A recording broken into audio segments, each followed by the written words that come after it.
आप सब लोग एक बार पुनः आप सभी लोगों का YouTube उदय विचार पर स्वागत है। ये आपका ही चैनल है। जैसा कि ये मोटिवेशन वीडियो आप सभी लोगों को हम समय अनुसार डालते रहते हैं और समय अनुसार आपको एक विशेष प्रकार की ताजगी और नई ऊर्जा के साथ आपको एक नया आयाम और नई शक्ति का संचार ये YouTube के माध्यम से उदय विचार पर आपको मिलेगा। तो आप सब लोगों से मैं आपसे ये पूछना चाहता हूँ कि आप सब लोग को ये विचार हमारे आपको अच्छे लगते हैं कि नहीं, या फिर आप ऐसे ही कमेंट करते हो। तो यदि आपको लगे कि हमारे विचार अच्छे हैं, तो यदि आपको वो विचार अच्छे न लगे तो आप सब लोग कमेंट के द्वारा तुरंत उसका टिप्पणी अवश्य करें। ये मैं आप लोगों से चाहूँगा और विशेष रूप से ये ज़रूर कहूँगा कि आप सभी लोग अपने अपने विचार भी YouTube के माध्यम से कमेंट के द्वारा अवश्य करें। ये हमारे लिए एक प्रेरणा का स्रोत होता है। तो हमने आपको बता रखा है कि उदय विचार YouTube में उदय विचार डालिएगा बिना स्पेस के, और आप इसको देखिएगा और आपकी प्रतिभा यदि निखर के आती है तो मैं समझूंगा कि ये मेरा पारिश्रमिक है। तो इसमें आज मैं आप सब लोगों को एक विशेष टॉपिक पे बताने जा रहा हूँ। वो टॉपिक है कि मर्यादा और सीमा। मर्यादा क्या है? मर्यादा एक प्रकार का एक आदर्श सामाजिक नियम होता है, और ये आदर्श नियम आपको धर्म शास्त्र विभिन्न प्रकार के ग्रंथों में इसकी महिमा अपरंपार है। वैसे तो रामायण, गीता, भागवत में आदर्श संहिता का एक विशेष आपको स्लोगन मिलता रहता है, पढ़ते हैं समाज द्वारा, लोगों द्वारा, माँ के द्वारा, पिता के द्वारा। समाज में एक विशेष प्रकार की सीख आपको देते रहते हैं, तो आप उनसे सीखते रहते हैं। यानी कि बचपन से हमारा प्रोसेस सीखने का रहा और आज तक, क्योंकि शिक्षा जीवन पर्यंत चलने वाली एक निरंतर प्रक्रिया है और उसमें एज माने नहीं रखती। माने ये रखता है कि आप किस उम्र में, किस समय, किस चीज़ पर आपने उस चीज़ को माना है, स्वीकार किया है। समाज द्वारा विशेष प्रकार की स्थितियों का आकलन करके बड़े आदर्श रूपी जो समाज के प्रतीक थे, जैसे धर्म ग्रंथों के अनुसार रामायण में देख लें तो रामचरितमानस में गोस्वामी तुलसीदास की मर्यादा पुरुषोत्तम रघुवर आपके श्री पुरुषोत्तम रामचंद्र जी, तो मर्यादा की एक विशाल जो नींव रखी है। मुझे नहीं लगता कि इसके बाद किसी ने इतना बड़ा प्रतीक, आदर्श चिन्ह समाज को कभी किसी ने दिया हो।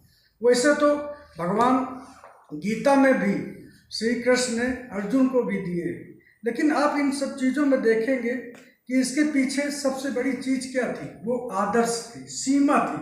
हर व्यक्ति अपनी सीमा के अंदर रह करके अपना कर्म क्षेत्र निभा रहा है। उसको अपने बखूबी उनके कर्मों के द्वारा, अपनी व्यवस्था के द्वारा, उन ग्रंथों के द्वारा, उन आचार संहिता के द्वारा, समाज में अपनी व्यवस्था के द्वारा वो अपने कर्म करता रहता है। तो आप देखिए मर्यादा की सबसे बड़ी प्रतीक हमारे पुरुषोत्तम श्री रामचंद्र जी, आप देखेंगे कि भगवान होकर के भी मानव रूप में मर्यादा की कितनी बड़ी विशाल उन्होंने मिसाल छोड़ी है कि पूरे मानव समाज को कठिन से कठिन परिस्थितियों में भी जीने के एक नई राह दिखाता है। आज थोड़ी सी भी कोई कठिनाई पड़ जाती है, दुख दर्द हो जाता है तो हम उतावले हो जाते हैं, हम परेशान हो जाते हैं। तब जब कोई आपको सहारा न रह जाए, समझ में ना आए, तो फिर आप रामचरितमानस में, यदि पुरुषों में श्री राघवेंद्र सरकार हमारे रामचंद्र जी हैं, तो माताओं में हमारे माँ सीता भी आदर्श के प्रतीक मानी जाती है। तो तो पुरुष समाज में हमारे रामचंद्र जी का जो आदर्श था, उन्होंने कभी किसी चीज़ का मर्यादा का उल्लंघन नहीं किया। किसी भी व्यवस्था, जीव जंतु तक, पेड़ पक्षियों तक अपनी शक्तियों का दुरुपयोग नहीं किया और वो निरंतर चलती रही। चलने वाली प्रक्रिया अपनी मर्यादाओं को कभी उल्लंघन नहीं किया।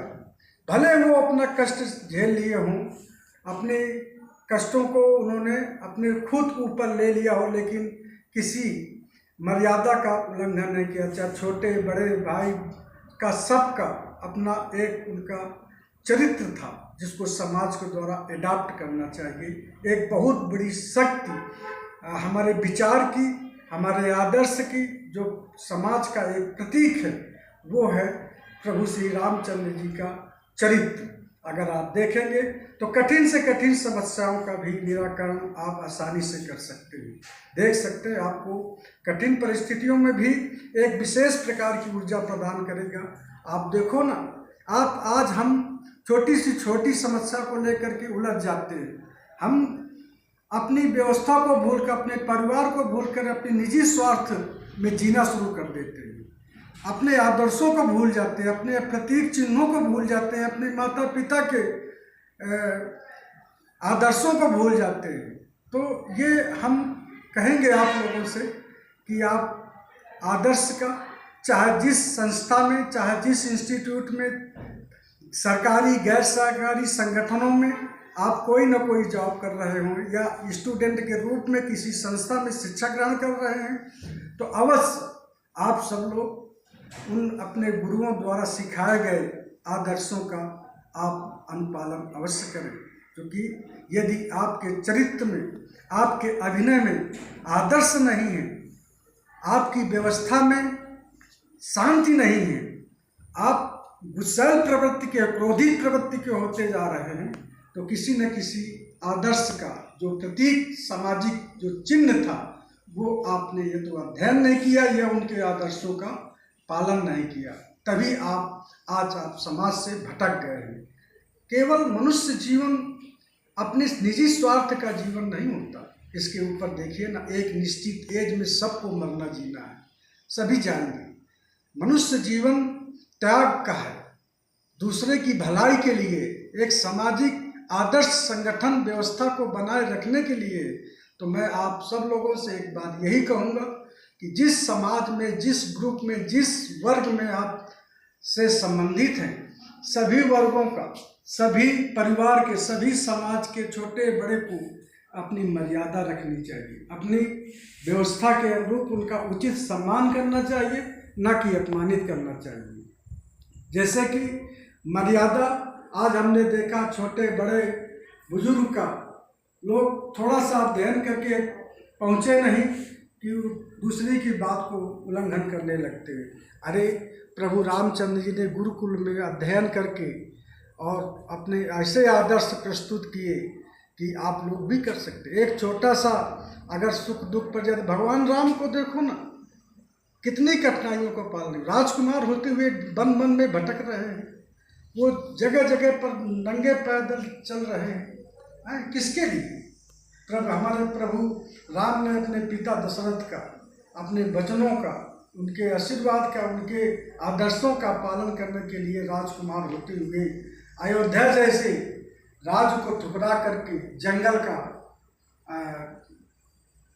में रहना स्वीकार किया। वो था आदर्श। तो एक सामाजिक आधार दिया, आने वाली पीढ़ियां इससे सीख लें। अब चूंकि हम इन और इसका ध्यान ही नहीं देते, कभी हम रामचरितमानस ग्रंथों का अध्ययन नहीं करते, तो ये हमारे दुख का कारण बनता जा रहा है।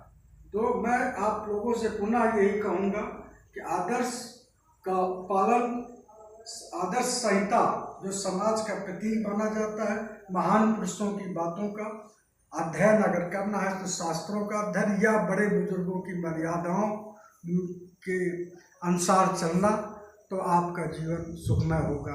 आज के लिए बस इतना ही। जय हिंद, जय भारत।